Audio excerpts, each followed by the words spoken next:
John Stewart. John ఏమైంది? అనాథ. ఇకపోతే మీ 5 ఫ్యామిలీకి సంబంధించిన డీటెయిల్స్ ఉన్నాయి. మా 5 గురించి తెలుసుకోవడానికి ఈ ఫైల్ కావాలా? రాజారాంకి అమ్మ ఉంది, బ్రహ్మంకి కూతురుంది, కార్తిక్కి చెల్లి ఉంది, అవినాష్కి ప్రియ, జాన్కి ఎవరు లేరు.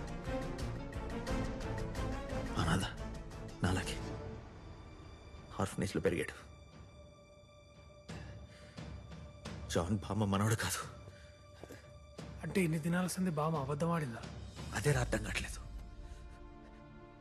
మిగతా అందరికి లెటర్లు పంపింది బామ్మే, వాళ్ళందరికి నా గురించి చెప్పింది బామ్మే. ఈ రివెంజ్ అంతా స్టార్ట్ చేసింది, ప్లాన్ చేసింది మొత్తం బామ్మే. చనిపోయిన వాళ్ళతో ఏ సంబంధం లేకుండా బామ్మ ఇదంతా ఎందుకు చేసింది? అసలు బామ్మ ఎవరు?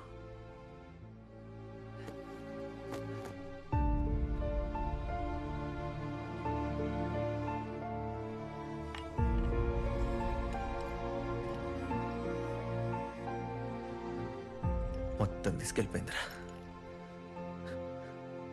ముఖ్యమైనది మర్చిపోయింది.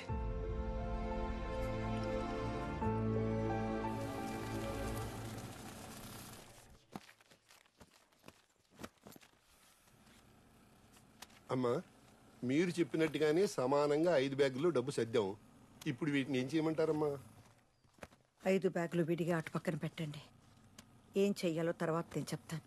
సరేనమ్మా. పార్థ, నాకు తెలుసు పార్థ, నేను ఎక్కడున్నానో నన్ను వెతుకుంటూ వస్తావని. కానీ ఇంత త్వరగా ఎలా? ఈజీ బామ్మ. నా ముందే చాలాసార్లు ఈ ఓల్డేజ్ హోమ్ డొనేషన్ బాక్స్లో డబ్బులు వేసేదాన్ని. ఇందాక ఇంటికి వెళ్తుంటే మీ వాళ్ళ వ్యాన్ నా కారు కడ్డంగా వచ్చింది. అదంతా సరేగానే అర్జెంట్గా ఒక హగ్యూ చెప్తా.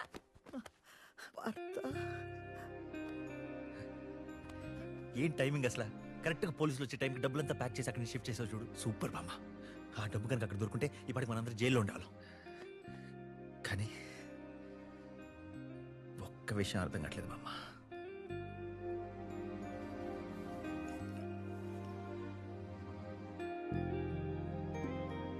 నిజం ఎందుకు దాచావు?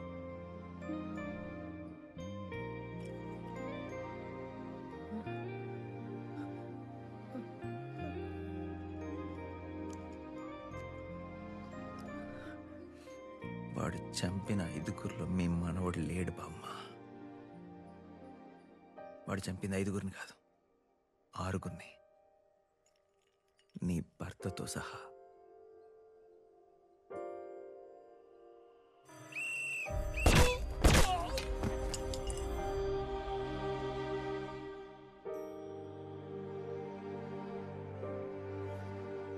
అరవై ఏళ్ల కాపురం మాది.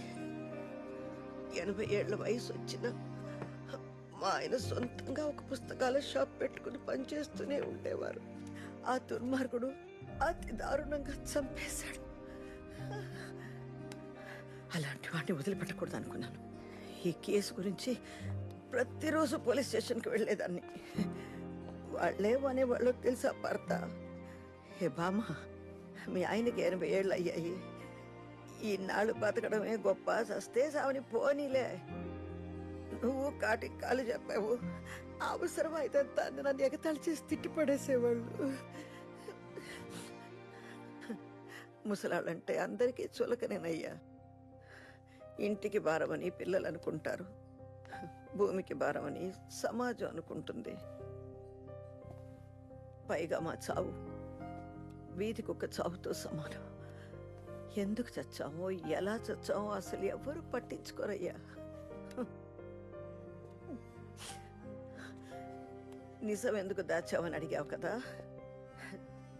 చనిపోయింది నా మనవడు కాదు, వయసైన నా భర్తే అంటే నా బాగాని ఎవరైనా అర్థం చేసుకుంటారా? నాతో కలిసేవారా? లేదుగా. అందుకే వాళ్ళకి అబద్ధం చెప్పి ఒప్పించాను, నీ దగ్గరికి తీసుకొచ్చాను. పగ పూర్తయిన వెంటనే నిజం చెప్పేద్దామని తీర్మానించుకున్నాను. కానీ అంతలోనే మీ అందరి మీద ప్రేమను పెంచుకున్నానయ్యా నేను. పిల్లలు లేని నాలాంటి కొట్టాలకి ఎంతమంది పిల్లలు ఎంత దగ్గర అయిపోయానో నేను అప్పుడు అర్థం చేసుకున్నానయ్యా.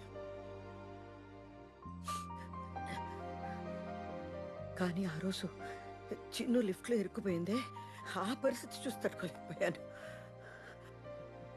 పైగా ఆ దుర్మార్గుడు మన వాకిలి దాకా వచ్చేసాడు.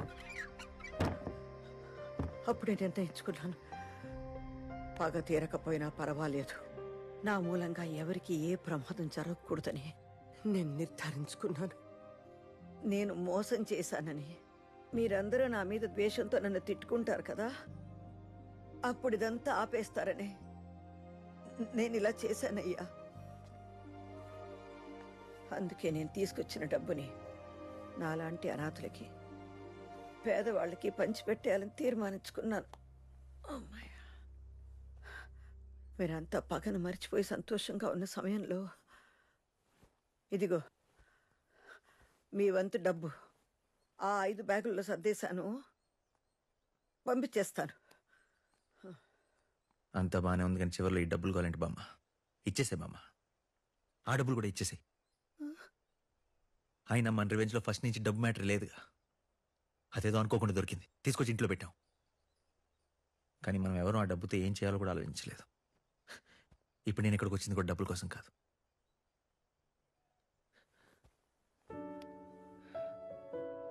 మా బామ్మ కోసం. ఒంటరిగా బతికేవాడిని. సడన్గా మీరందరూ నా లైఫ్లోకి వచ్చేసారు. ముందు నేను కూడా నా నవలకు ఒక్క దొరుకుతుందనే మీకు హెల్ప్ చేయడానికి ఒప్పుకున్నాను. కానీ ఇప్పుడు నాలో 1% కూడా స్వార్థం లేదు మామ. ప్రేమ మాత్రమే ఉంది. ఈ అనాథకి ఇంత మంచి కుటుంబం దొరికిందంటే అది నీ వల్లే. ఇప్పుడు మీలో ఏ ఒక్కరు కనపడకపోయినా నాకేం చేయాలో తెలియదు.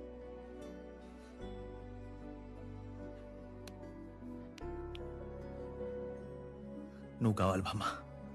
నాకే కాదు, మా అందరికి నువ్వు కావాలి. నువ్వు మా కథలు చెప్పాలి, మేము తప్పు చేస్తే తిట్టాలి. నీలాగా ధైర్యంగా మేమందరం బతికేలా మమ్మల్ని తయారు చేయాలి.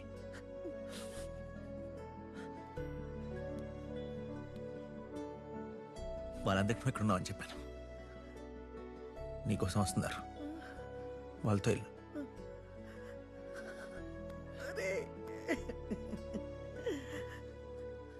చిన్ను ఐస్ క్రీమ్ అడిగింది, వెళ్ళి తీసుకొస్తాను. నీకు స్ట్రాబెరీ హొక్కిగా. తప్పించుకున్నారు. ఇంకా వాళ్ళని ఇరికిచ్చడం, పోలీసులకి పట్టించాలనుకోవడం అనవసరం. వాళ్ళు ఎక్కడుంటారో తెలిసింది కదా, ఒక్కరిని కూడా వదలకుండా చంపేద్దాం. హలో, అవును రసూల్నే మాట్లాడుతున్నాను. ఏంటో చెప్పండి.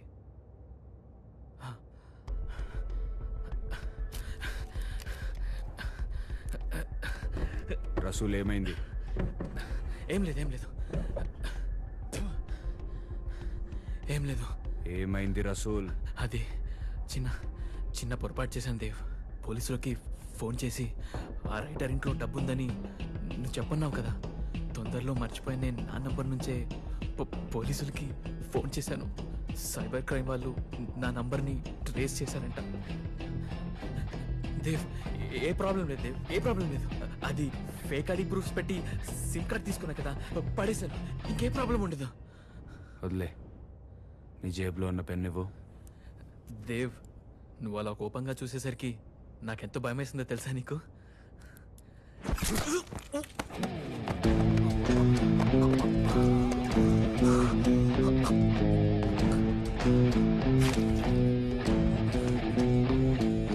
నీ దాకా వచ్చిన పోలీసులు నా వరకు రాలేరా?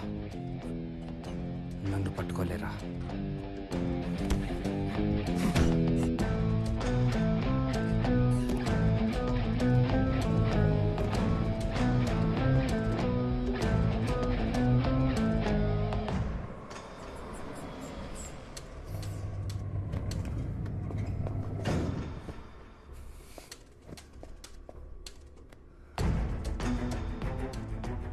సారీ రసూల్, ఇంకెవ్వరిని చంపొద్దు అనుకున్నా.